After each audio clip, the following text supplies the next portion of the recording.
I'm Kenneth Temple and welcome to my class. Today we are making a Louisiana classic, fried fish po' boys with Cajun French fries. Beautiful crusty French bread with a Cajun seasoned fish and a golden brown double fried French fries.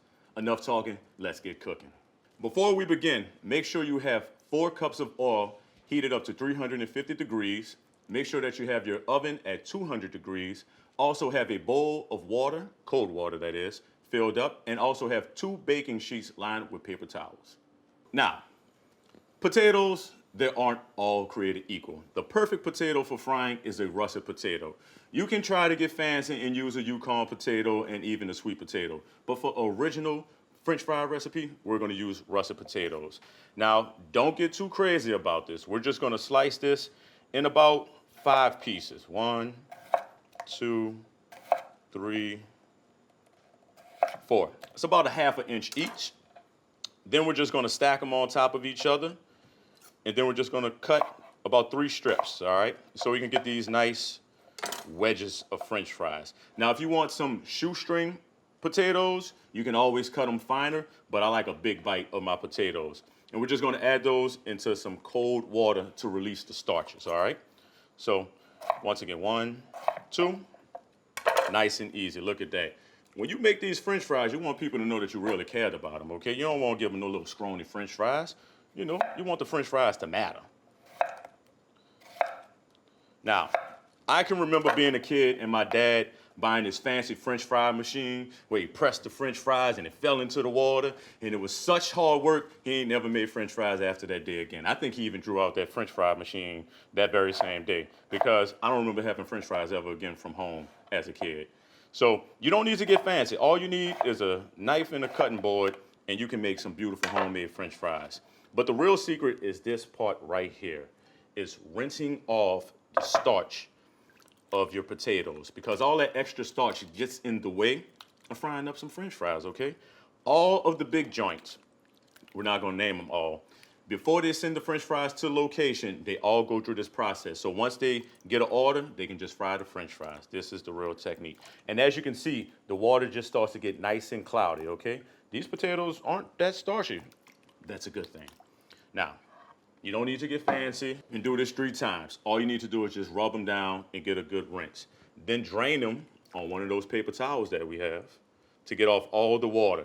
Because we all know oil and water do not mix. And if you add this directly into that hot oil, you got a whole nother problem that we don't ever want. So now we're just gonna go ahead on, take these potatoes, discard this water, and let's grab a paper towel so we can dry off the top. So just go ahead on and press those potatoes and leave it just like this for a minute or 2 just to ensure that the potatoes are completely dry. And then we'll get to frying. Yep, we're right where we want to be. Let's start frying. One important tip in cooking in general is not overcrowding your pan. Now, frying is a very specific technique. You don't want to ever drop anything into the skillet, pot, whatever. You always want to be gentle. Just be gentle and just lay it down in there, okay? If you think you're gonna burn yourself, you may burn yourself. But if you just say, I'm adding some fries to the oil, you're just adding fries to the oil, okay? So we're gonna go ahead on and cook these the first time for 2 minutes. And then we're gonna take them out and drain them right back on here. Give your skillet a little shake just to make sure everything is nice and even. You wanna let this cook for 2 minutes or until pale golden. As you can see, they're almost right where we want them. Just a little golden brown on it, not fully cooked. Beautiful.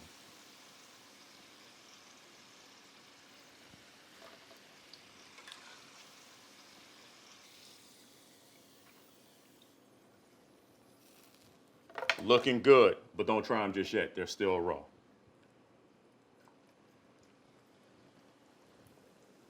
I wanna fry my potatoes.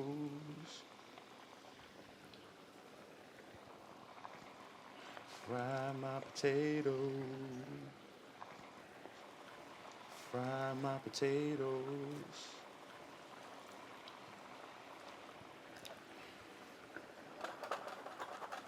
And the best thing about homemade French fries is that you can be a little rustic with the shape of the fries. They do not have to be perfect. This is homemade French fries. So some may be a little thick, some may be a little thin. That's the joy of cooking at home. You can have that type of freedom.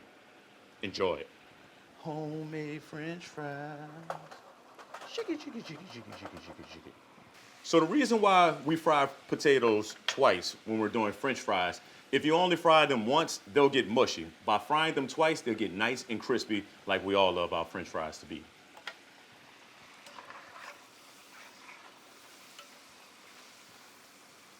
Nope, couple of more seconds.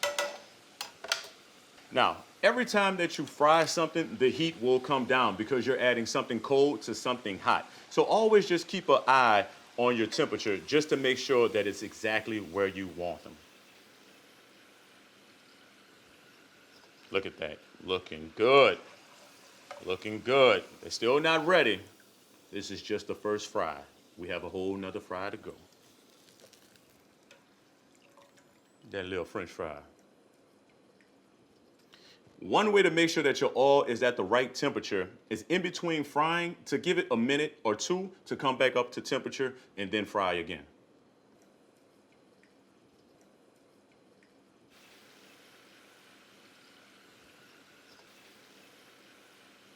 So I remember creating this recipe. My wife was working with a restaurant developer in Qatar, and he wanted her to create these different French fry recipes. So I was like, yeah, let's just do a double fried French fry.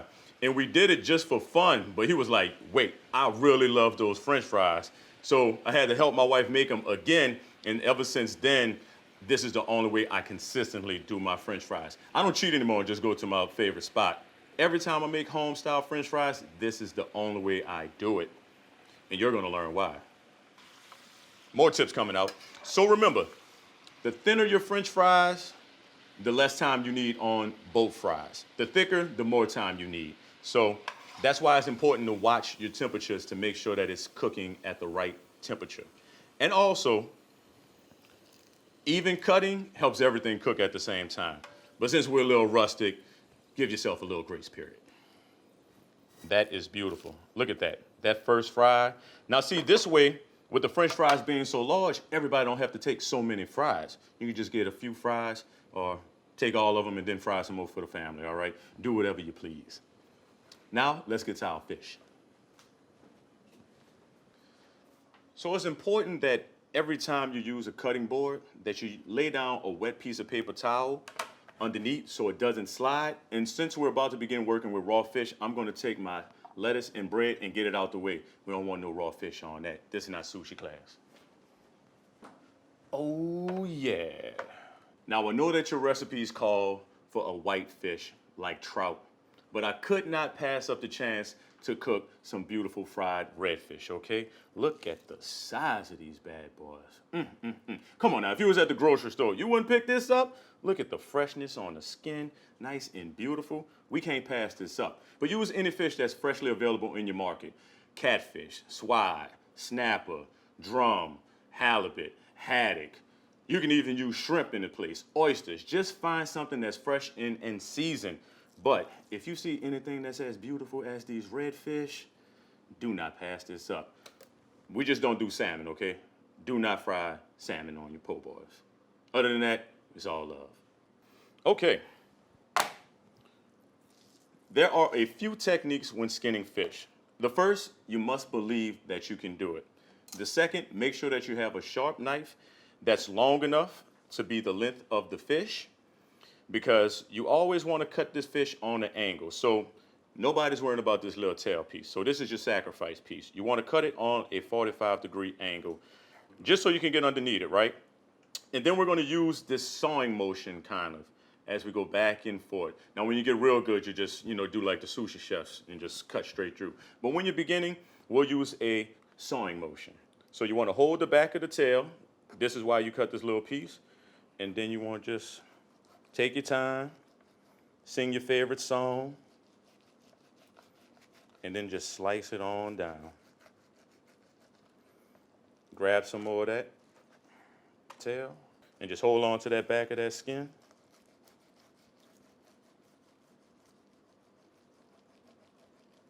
And once you get to the bottom, moment of truth. Pretty. Look at that. No skin. Now, if you just so happen to leave some skin on it, consider yourself getting your omega-3s for the day. You always want to make sure that your fish is going to fit on your po' boy. Now, in Louisiana, we can get a 10-ounce po' boy this big that these fish wouldn't need to be broke down. But you also want to make sure you're taking into consideration the size of your dipping vessels. So I'm just going to cut this fish in half, just like this, because as it fries, it's going to actually shrink some, okay? And that's all we're going to do. And sometimes you'll feel little pieces of bones right here on the edge. Don't try to pick it off. Cut it out. Now that our fish is all the way prepped, let's set up our dredge station so we can get frying.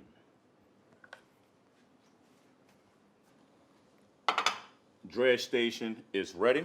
But before we fry this fish, we have to go ahead on and season our fish. So we're going to season both sides of our fish with 1 teaspoon of Creole seasoning. Make sure you make it rain so that you get every piece of that fish seasoned with love, okay? Now, between me and you, if you just so happen to put a little bit more seasoning on it, the only person that's going to be happy about it is you, because it's just going to have more flavor. Oh, yeah, look at that. Make sure you can see your seasoning. That's how you know it's got love in it. All right. Both sides. Oh, yeah.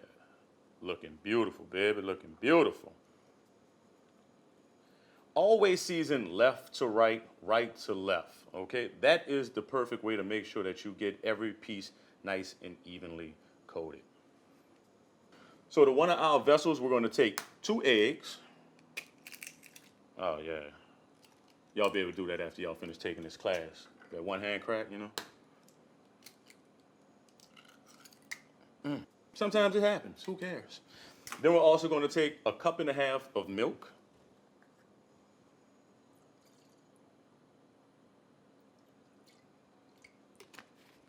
And 2 teaspoons of Creole seasoning.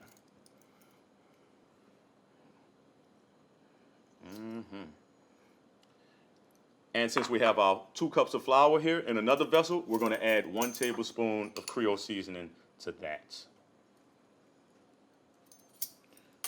It's always important to whisk in your dry seasonings first before you wet. Then you don't have to dirty up 2 dishes, okay? So just make sure all of that seasoning is well combined. And then pop your egg yolks. And then whisk it until the egg is well homogenized.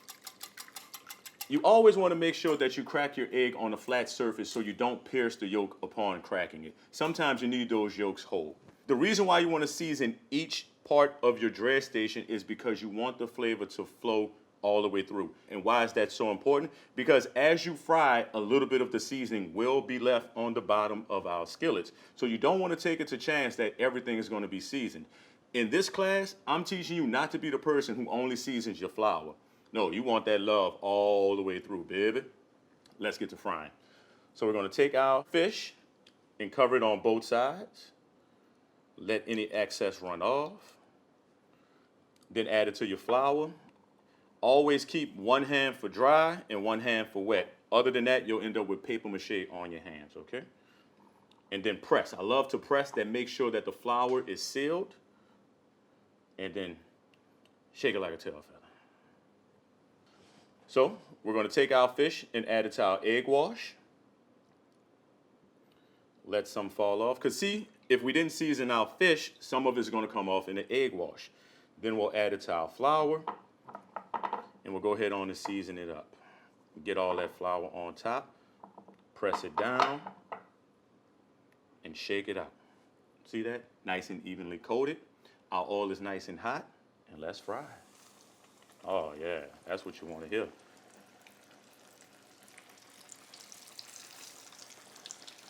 While this fish is frying, I'm going to finish dredging up my fish.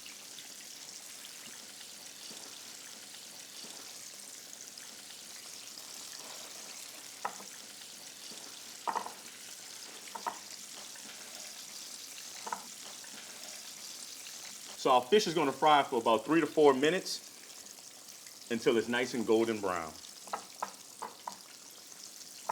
There we go. Okay, so this can live here. This can go here. Beautiful. So I noticed that my fish is floating a little bit. So what I'm gonna do is I'm just gonna flip it over. Oh yeah, look at how pretty that is. Just to make sure both sides is getting nice and crispy.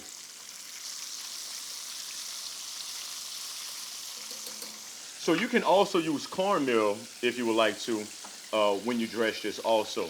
I'm just showing y'all the very beginner's basics of frying seafood. A little bit of flour goes a long way, but you can also use cornmeal.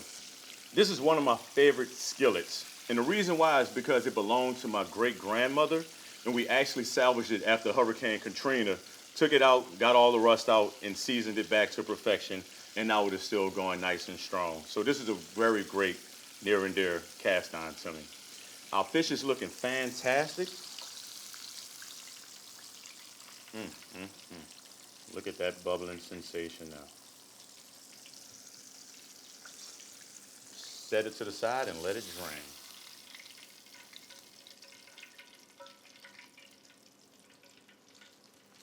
Let's fry up our last pieces. So remember, in between frying, let the oil come back up to temp so your fish can fry to golden brown deliciousness.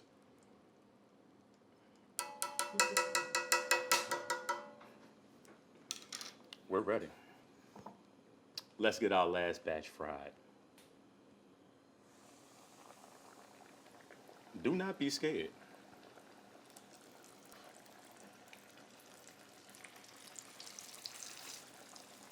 All right. 3 to 4 minutes, and we're almost home. I remember my very first po' boy. I was a big boy. 8 years old, got my allowance money, went right up to Teddy's Grill to go ahead on and get my own hot sausage on French. And the only reason why I did that was because the week before I went with my cousin to the local corner stores, because we go to corner stores to eat, similar to how they do bodegas in New York. And we got a hot sausage on bun with cheese. Oh, one of the best things I ever ate, which is why a hot sausage po' boy is still one of my favorites. I still love to get the classic fried fish. You gotta have the extra hot sauce. Now, one secret,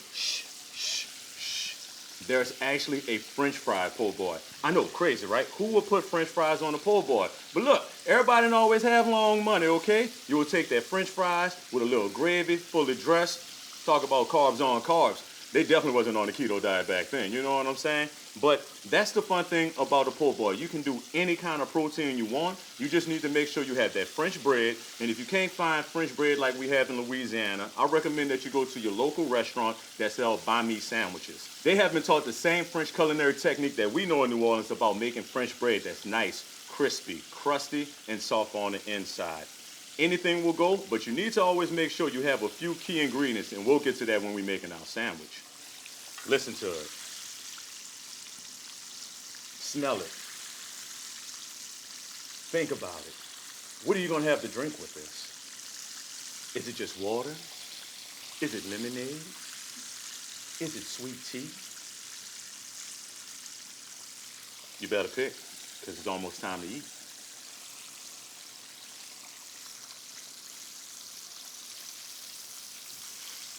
Is it a beer? Okay, we have to have a real cultural conversation. In the black community, we like our fish fried hard. So this recipe says 3 to 4 minutes, but grandma gonna say put the fish back in there and fry it a little bit more. Now, the fish may be a little dried out, but we are looking for that crispy, crunchy bite that reminds you almost similar to some beautiful crackling. Did you just heard the bite once I described it to you? I know I just did. But we're gonna go ahead and let this fry according to this original recipe. But if you would love to fry your fish a little bit longer, you're more than welcome to.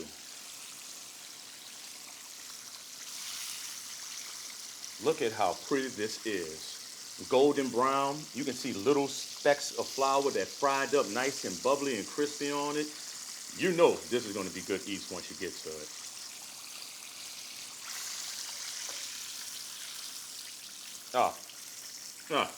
Yeah, just listen.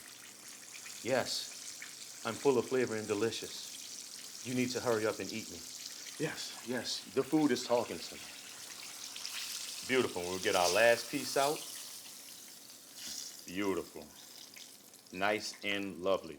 So see, with flour, you get a golden brown crust.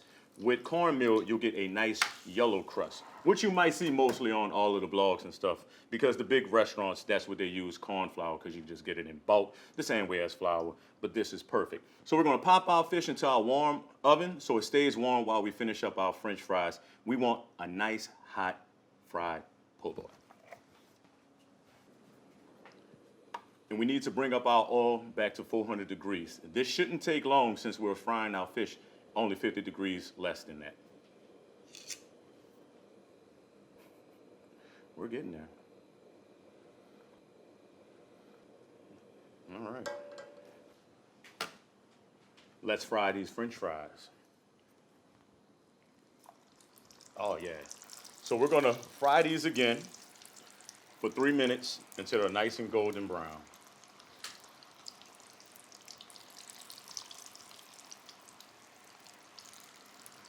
So see, now that we have a little bit of that seasoned flour, seasoned fish in there, some of that flavor is going to rub off onto our fries and just add another layer of flavor on top of it.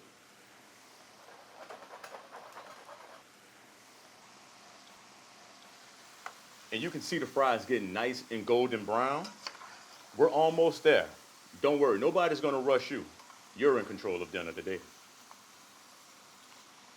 If while you're frying, you realize that your French fries are golden brown too fast, just reduce your heat just a little bit just to slow down that intensity of that heat on the inside.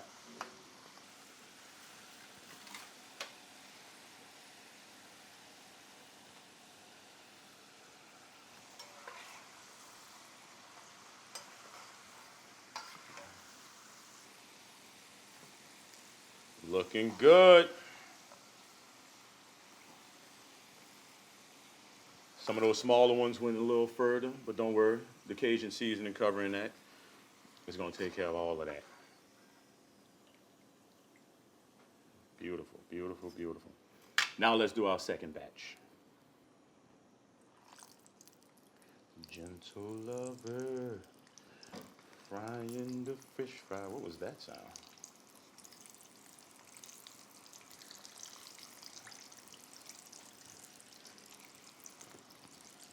Remember, we're in control. You can turn down your fire at any time to make sure that the fry is beautiful and golden brown. Don't rush it, just take your time and enjoy it. Our fries are looking gorgeous.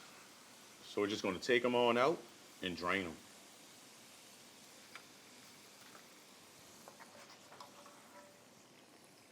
Don't be too over alarmed if some French fries are more brown than the other. Sometimes grease does its own thing. It doesn't mean that it's overcooked, it just means that it's all the way cooked. Now, we don't have to go ahead on and dirty up another dish. We can season these French fries right here on our tray. So we're gonna take 2 tablespoons of Creole seasoning and just let it rain. Go ahead on and shower it with tons of love. And one thing I know about potatoes, when you think you have enough seasoning, you don't. And that's why we're making Cajun French fries here. And please, do not touch the hot French fries with your cold room temperature hands. Take some tongs and just toss them nice and evenly. Okay, let's put this dish all the way together now. So I'm gonna clear my counter off so I can get this po' boy assembled.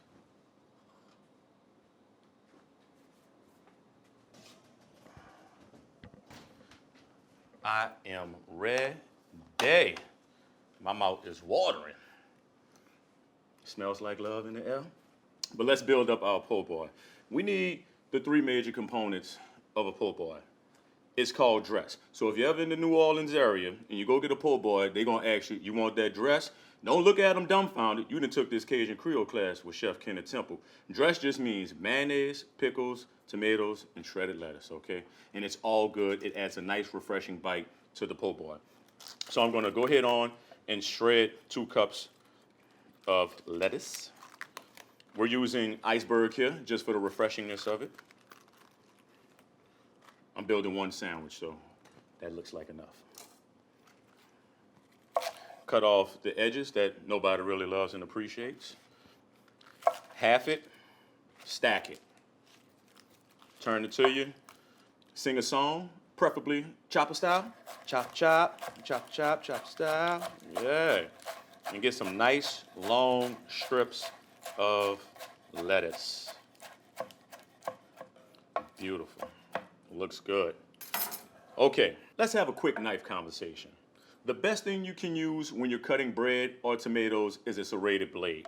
Now, most of us don't have a serrated blade in our house, but the closest thing we'll have is a steak knife. You know, the steak knife in the knife deck that you hardly use. And the ridges in here, all these little grooves, just cuts through tomatoes and bread like butter. All right, baby? So you can use a regular knife, but you might end up smashing the tomatoes in the bread. So if you have a serrated blade, use it. If not, cut that tomato in that bread anyway. Let me show you. So we're going to take one nice beefsteak tomato and just watch how easy this cuts. Let me show you the other option with a regular chef knife.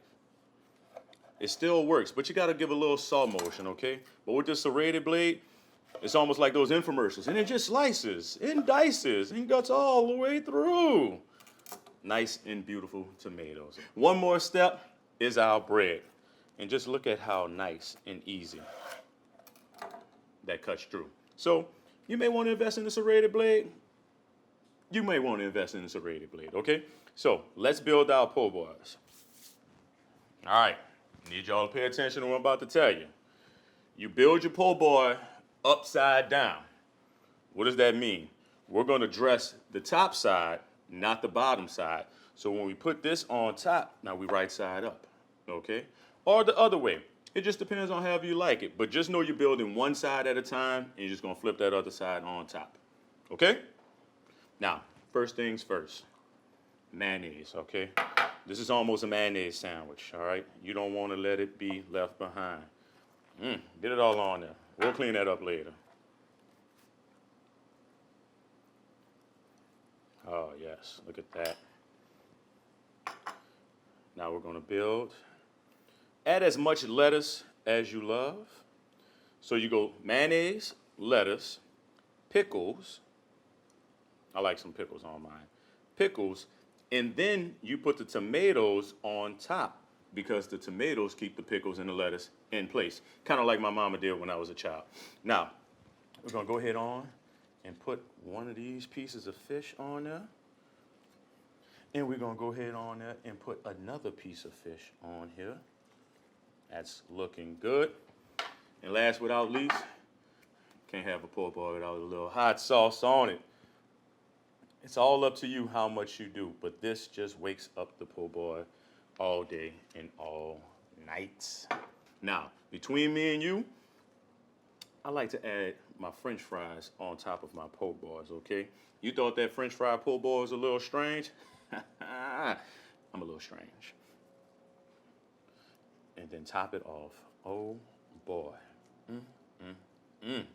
Now, instead of ketchup, I like to add a little bit of my remaining Creole seasoning to my mayonnaise with another little splash of hot sauce to wake up all of the flavors.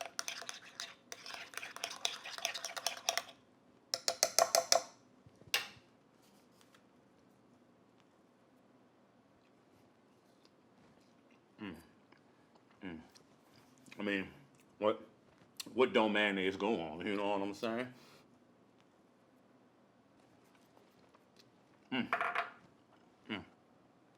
Sorry, y'all. Let me show you the inside of the sandwich.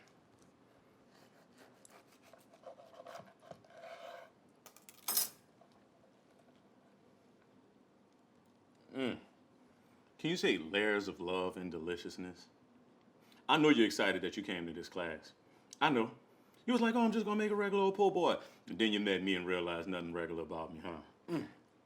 But enough talking. Let's take a bite. Make sure, before you take a bite, just squeeze it down just a little bit.